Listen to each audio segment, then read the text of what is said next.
বিশিষ্ট রাজনীতিবিদ আশরাফুল আলম ওরফে হিরো আলম আর তার স্ত্রী নর্তকী রিয়ামণি। আমার এই ভিডিওটি এখন যারা দেখছেন বা পরবর্তী সময়ে যারা দেখবেন, সকলের প্রতি সালাম ও শুভেচ্ছা। আসসালামু আলাইকুম। আজকে কথা বলবো হচ্ছে সোশ্যাল মিডিয়া নিয়ে, ফেসবুক এবং ইউটিউব নিয়ে। কিছু নর্তকী আর হচ্ছে বোকাচোদা আবাল মার খারা, মানে এরাই সামনে আসে। কিছুদিন আগে ট্রেন্ডিং এ ছিল হচ্ছে আমাদের টিকটকার প্রিন্স মামুন আর হচ্ছে তার আন্টি লাইলা। তো মামুন তার ভুল বুঝতে পারছে, সে এখন তার আন্টির থেকে দূরে আছে। যাক, তাকে আমিও সাপোর্ট করছি, সে ছেলেটা অনেক ভুক্তভোগী। এখন বর্তমান যারা আছে তারা হচ্ছে যে আমাদের বিশিষ্ট রাজনীতিবিদ আশরাফুল আলম ওরফে হিরো আলম আর তার স্ত্রী নর্তকী রিয়ামণি। এই দুইটার অত্যাচারে মনে করেন মানে কি বলবো আর, যে পাগল হয়ে যেতেছে মানুষ। এদের জন্য হচ্ছে আমাদের বর্তমান জেনারেশন যারা আছে তারা কি শিখতেছে। গত কিছুদিন আগে আপনারা সকলে অবগত আছেন যে হিরো আলম জঙ্গলে ঘুরতে গিয়েছিল। জঙ্গলে ঘুরতে যাওয়ার পর হচ্ছে তার উপর একটা হামলা হয়। তো সে হামলা কে করেছে? হিরো আলম প্রথমত নাকি রিয়ামনির কাছে বলছিল যে এটা হামলা, আমাকে যখন হামলা করে তখন যারা হামলা করছে তারা বলছিল যে সে তুই নির্বাচন করবি, রাজনীতি করবি, এই কথা বলে নাকি তার উপর হামলা করা হয়েছিল।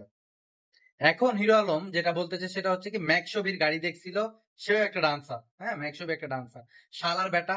তো আমার কি এর ডান্সার রে ভাই? হ্যাঁ, ও কি এর ডান্সার? এক মুর্দা দিয়ে অনর্গল ডান্স করে যায়। আপনারা দেখবেন ওর ডান্স, যারা ডান্স করেন বা ডান্স সম্পর্কে বুঝেন, হ্যাঁ, ওর ডান্স গুলা দেখবেন, মানে এক মুর্দা দিয়ে হচ্ছে ডান্স করে। আচ্ছা, যাই হোক, তো ওই ম্যাক্সো রিয়াজ তার বাইক সহকারে হিরো আলমের উপর হামলা করে। হিরো আলমের যেটা এখন ভাষ্য আর কি।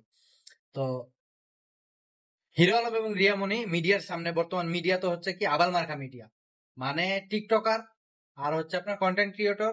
হ্যাঁ ভাই, কন্টেন্ট ক্রিয়েটর আছে কিছু, যাদের কন্টেন্ট দেখে আমরা শিক্ষা নিতে পারবো বা কিছু শিখতে পারবো, আমাদের সন্তানরাও ভালো কিছু শিখবে, হ্যাঁ, এরকমও আছে।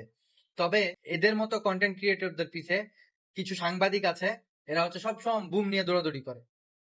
হ্যাঁ, তো এদের যখন সাক্ষাৎকার দেয় হিরো আলম রিয়ামণি, তো হিরো আলম যখন কথা বলতে যায় তখন কিন্তু রিয়ামণি তার কথার মধ্যে বিট্রো করে। হ্যাঁ, রিয়ামণি হচ্ছে পক্ষ নেয় কার? মেকসুবি রিয়াজের। একটা কথা আছে না, ভাতারের ভাত খাইবো আর নাঙ্গের গান গাইবো, এই হচ্ছে কথা। তো যাই হোক, গত কিছুদিন আগে পরপর দুইটা ঘটনা হয়েছে, হ্যাঁ, হিরো আলমে। একটা হচ্ছে রিয়ামনের জন্য সে কিসের জানি ইঁদুরের না কি এর জানি ওষুধ খাইছিল, সুসাইড করার চেষ্টা করছিল, যাক বেঁচে গেছে, আলহামদুলিল্লাহ, আল্লাহ তাকে বাঁচায় রাখে। আবার গত কিছুদিন আগে হচ্ছে এই ম্যাক্সোবিরে নিয়ে কিন্তু রিয়ামনি তার ডিভোর্স দিছিল। হিরো আলম কি করছে? সেই প্যাকের মধ্যে বৃষ্টি মুষ্টি পাড়ায় পুরায় সে গেছে তার শ্বশুর বাড়িতে। হ্যাঁ, শ্বশুরের পাও মাও ধইরা আবার রিয়ারে ব্যাক করাইছে। হচ্ছে যে রিয়ামনি একটা লাইভ করছে গতকালকে, সেই লাইভটা চোখের সামনে আছে ভাই। ওদেরকে আমি ফলো করি নাই, কিন্তু সত্য কথা যেটা, ওদের পেজ আইডি কোনোটাই ফলো করা না, কিন্তু এই বেটাদের ভিডিও গুলা কিভাবে যা আসতেছে আল্লাহ জানে। ঠিক আছে, তো রিয়ামনি লাইভ করছে কি যে সব দোষ আমার, আমি হিরো আলমকে মারাইছি। হ্যাঁ, তো জেল খাটলে খাটবো, আমি তো একা নারী জেলে যাব না, আমার মতো অনেক নারী জেলে আছে। আরে বেটি, তুই জেলে গেলে কি আর না গেলেই বাকি? হ্যাঁ, তুই জেলখানায় গেলেই কি আর না গেলেই কি? আর তুই যা হিরো আলমরা মারাইছস, তোর কথাগুলো তুই অ্যানালাইজ করিস তো। তোর কথাগুলো তুই নিজে নিজে ভিডিও গুলা দেখবি, যে তুই মিডিয়ার সামনে যে কথাগুলো বলছস সেই কথাগুলা শুনবি আর থিঙ্ক করবি যে তুই কিভাবে কি বলছস। হ্যাঁ, জনগণ তো তোর কমেন্ট গুলা দেখোস না তুই, যে মিডিয়া গুলাতে তুই কথা বলস, তোরা ওই মিডিয়া গুলার কমেন্ট গুলা পড়স না তুই। ঠিক আছে, আর হিরো আলম, হিরো আলম এটা একটা কুল্লে বোকাচোদা, কুল্লে মাদারবোর্ড বেটা।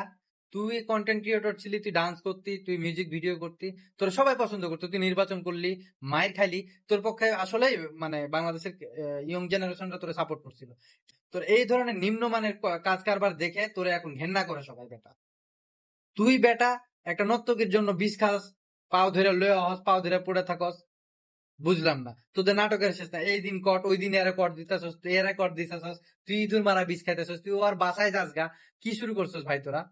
আল্লাহর রস্তে তোরা একটু রেহাই দে মানুষে।